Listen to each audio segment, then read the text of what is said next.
प्रश्न 17।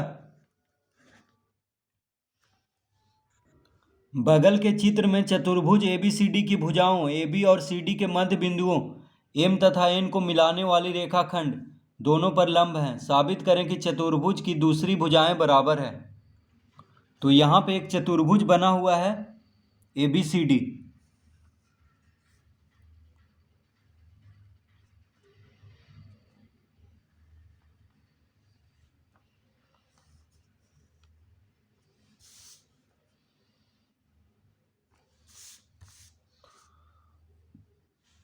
तो ABCD क्या है? एक चतुर्भुज है।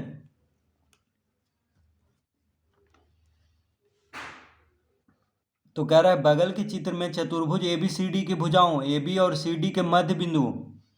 अब देखिए AB का मध्य बिंदु M है, AB का मध्य बिंदु M है और CD का मध्य बिंदु है N। यहाँ पे N लिखेंगे। मिलाने वाली रेखाखंड दोनों पर लंब है। अब देखिए M N को मिला देते हैं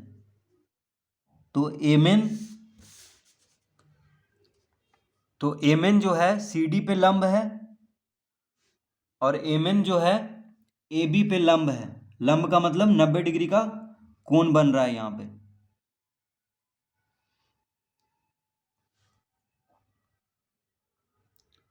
साबित करें कि चतुर्भुज की दूसरी भुजाएं बराबर हैं। यानी हमको साबित करना है कि AD जो होगा BC के बराबर होगा, ये साबित करना है। तो देखिए इसको साबित करने के लिए हम क्या करेंगे, इसको मिलाएंगे, इसको रचना करेंगे। क्या करेंगे? MD को मिला लेंगे, उसी तरह MC को मिला लेंगे। ठीक है, MD और MC को मिला लिए हैं।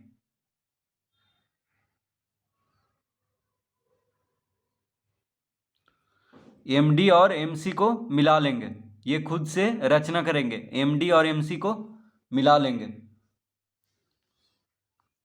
तो MD और MC को मिलाने पे ये हो जाएगा यहाँ पे कि दो त्रिभुज बन गया। देखिए एक त्रिभुज बन गया MDN और एक त्रिभुज बन गया MCN, जिसमें कि ये भुजा बराबर है क्योंकि N मध्य बिंदु है तो DN बराबर CN हो जाएगा। उसी तरह MN तो दोनों में है, MN क्या है? दोनों में है।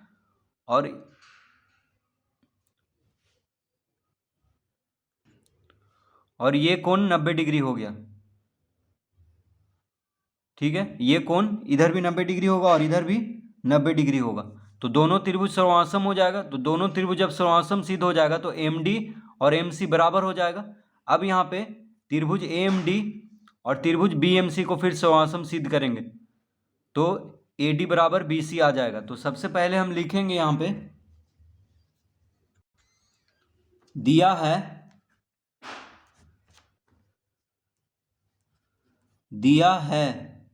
क्या क्या दिया है? तो M जो है AB का मध्य बिंदु है, इसका मतलब AM बराबर BM हो जाएगा।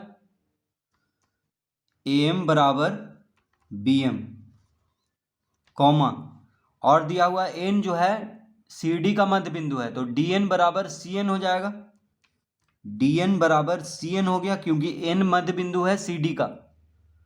और क्या दिया हुआ है?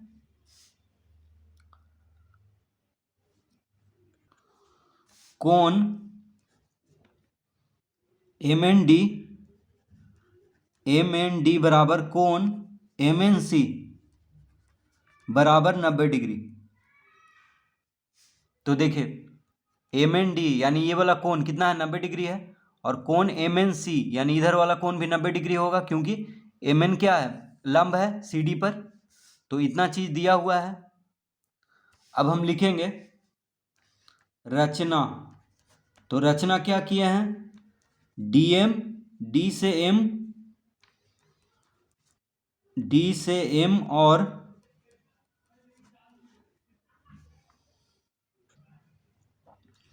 C से M को मिलाया। तो देखिए D से M को मिला दिए हैं और C से M को मिला दिए हैं। ठीक है, ये रचना किए हैं यहाँ पे। तो लिखेंगे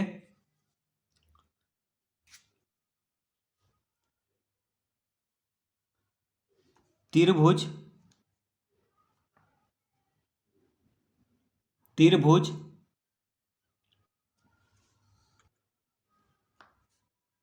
एम एन डी और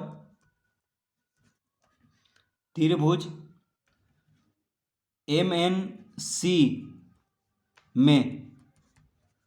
अब देखिए यहाँ पे त्रिभुज एम एन डी इस त्रिभुज और त्रिभुज एम एन सी में, ये दोनों त्रिभुज में जो जो बराबर है उसको लिख लेते हैं। तो त्रिभुज एम एन डी और त्रिभुज एम एन सी में लिखेंगे एम एन बराबर एम एन, क्योंकि एम एन जो है दोनों त्रिभुज में है तो लिखेंगे उभयनिष्ठ, यानी दोनों त्रिभुज में है ये। तो त्रिभुज एम एन डी, देखिए त्रिभुज एम एन डी में भी एम एन है और त्रिभुज एम एन सी में भी एम एन है, तो एम एन बराबर एम एन लिख देंगे। उसके बाद लिखेंगे कोण एम एन डी बराबर कोण एम एन सी बराबर 90 डिग्री दिया हुआ है, तो यहां लिखेंगे दिया है। तो देखिए कोण एम एन डी ये वाला हो गया और कोण एम एन सी ये हो गया, तो दोनों 90 डिग्री है।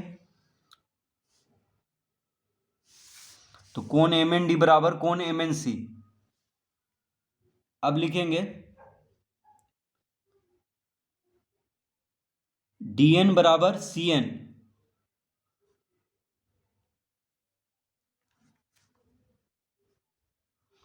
डी एन बराबर सी एन लिखेंगे दिया है। तो देखिए डी एन और सी एन बराबर होगा क्योंकि एन मध्य बिंदु है, तो दोनों त्रिभुज में एक भुजा एक कोण और एक भुजा, यानी भुजा कोण भुजा से दोनों त्रिभुज क्या हो जाएगा, सर्वासम हो जाएगा। भुजा कोण भुजा, भुजा कोण भुजा। देखिए भुजा कोण भुजा से दोनों त्रिभुज क्या होगा, सर्वासम। तो लिखेंगे अतः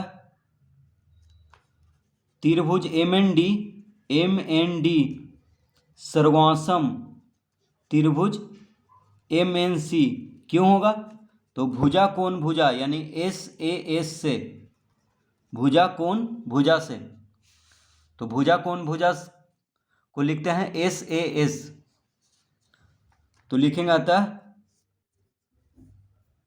एम डी बराबर एम सी, एम डी बराबर M C.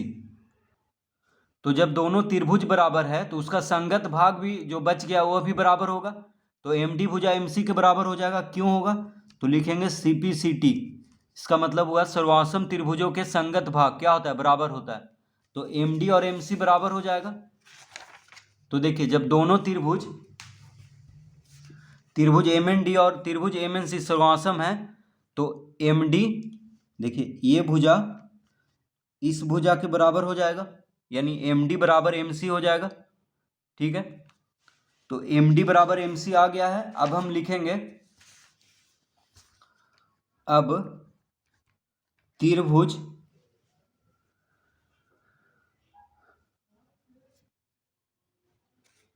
M D A M D और बी एम सी में, त्रिभुज ए एम डी और त्रिभुज बी एम सी में। तो देखिए अब हम त्रिभुज ए एम डी और त्रिभुज बी एम सी को सर्वासम सिद्ध करेंगे। तो त्रिभुज ए एम डी देखिए ये वाला है ए एम डी और बी एम सी ये हो गया, तो त्रिभुज ए एम डी और त्रिभुज बी एम सी दोनों में देखिए एम डी और एम सी बराबर हो गया।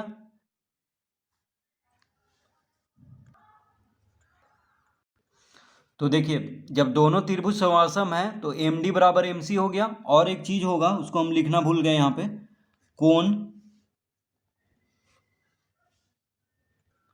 डी एम एन, कोण डी एम एन बराबर कोण C M N, C M N. तो एम डी बराबर एम सी और कोण डी एम एन बराबर कोण सी एम एन हो जाएगा। तो जो भी बचा हुआ भाग है वो सब बराबर हो जाता है, तो ये दोनों कोण भी बराबर हो जाएगा। तो क्योंकि हमको ये दोनों का काम है इसीलिए ये दोनों यहाँ पे लिखे हैं, क्योंकि त्रिभुज एम डी और त्रिभुज बी एम सी को सर्वासम सिद्ध करने के लिए एम डी और एम सी चाहिए बराबर और ये दोनों कोण भी चाहिए बराबर, इसीलिए इसको लिख लिए हैं। तो देखिए कोण डी एम एन और कोण सी एम एन कहाँ पे है, तो कोण डी एम एन देखिए ये वाला कोण डी एम एन ये हो गया और कोण सी एम एन ये कोण हो गया। तो ये दोनों बराबर हो जाएगा क्योंकि दोनों त्रिभुज सर्वासम है, तो बाकी जो भी बचा हुआ भाग है सब बराबर हो जाएगा। ये कोण इस कोण के बराबर हो जाएगा, तो ठीक है, ये कोण इस कोण के बराबर होगा, ये कोण तो बराबर है ही, तो ये कोण और ये कोण का तो हमको अभी काम नहीं है, इस कोण का काम है, इसीलिए इसको लिख लिए कोण डी एम एन बराबर कोण सी एम एन, यानी ये कोण और ये कोण दोनों बराबर होगा। अब देखिए त्रिभुज एम डी और त्रिभुज बी एम सी में देखेंगे तो क्या क्या दिया हुआ है उसको लिख लेते हैं। तो दिया हुआ है ए एम बराबर, तो त्रिभुज ए एम डी और त्रिभुज बी एम सी में क्या क्या दिया हुआ है, तो लिखेंगे ए एम बराबर बी एम, ये दिया हुआ है क्योंकि एम जो है ए बी का मध्य बिंदु है। अब लिखेंगे तो देखिए ए एम बराबर बी एम हो जाएगा त्रिभुज ए एम डी और त्रिभुज बी एम सी में ए एम बराबर बी एम। अब एक चीज़ और दिया हुआ था यहाँ पे, देखिए एम एन क्या है, ए बी पे लंब है, तो ये जो कोण होगा कोण ए एम एन ये 90 डिग्री होगा, उसी तरह कोण बी एम एन भी 90 डिग्री होगा। तो यहाँ पे हम लिखना भूल गए थे, देखिए कोण ए एम एन बराबर कोण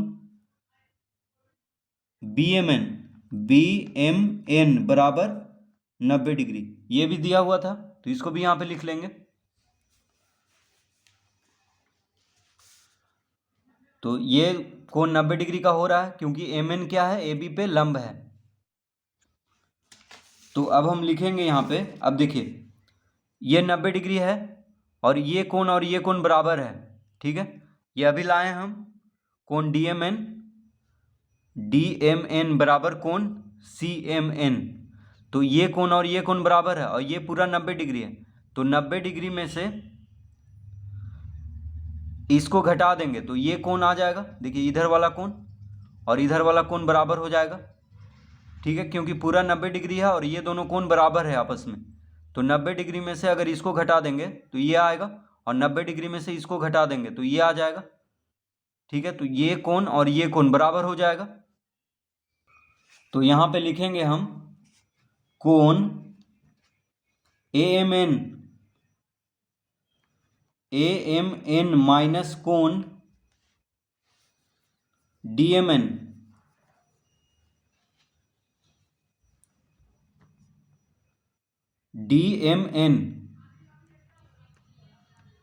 बराबर हो जाएगा कोण बी एम एन माइनस कोण सी एम एन, यानी कोण ए एम एन में से डी एम एन को घटा देंगे और कोण बी एम एन में से कोण सी एम एन को घटा देंगे, तो कोण ए एम एन और कोण बी एम एन 90 डिग्री है यानी दोनों बराबर है, और कोण डी एम एन और कोण सी एम एन भी बराबर है, ठीक है। तो कोण ए एम एन में से कोण डी एम एन घटाएंगे तो आ जाएगा कोण ए एम डी आएगा बराबर कोण बी एम सी आ जाएगा, ठीक है। तो कोण ए एम डी बराबर कोण बी एम सी हो जाएगा, तो कोण ए एम एन में से डी एम एन को घटा देंगे और कोण बी एम एन में से कोण सी एम एन को घटा देंगे, तो डी एम एन और सी एम एन बराबर है और कोण ए एम एन और कोण बी एम एन बराबर है, तो कोण ए एम डी और कोण बी एम सी भी बराबर हो जाएगा। देखिए कोण ए एम डी ये वाला कोण हो गया ए एम डी, ये कोण, और कोण BMC, ये कोण हो गया BMC। तो ये दोनों कोण बराबर हो जाएगा। तो त्रिभुज AMD और त्रिभुज BMC में क्या क्या बराबर है? AM BM के बराबर है, कोण AMD कोण BMC के बराबर हो गया। अब तीसरा हो गया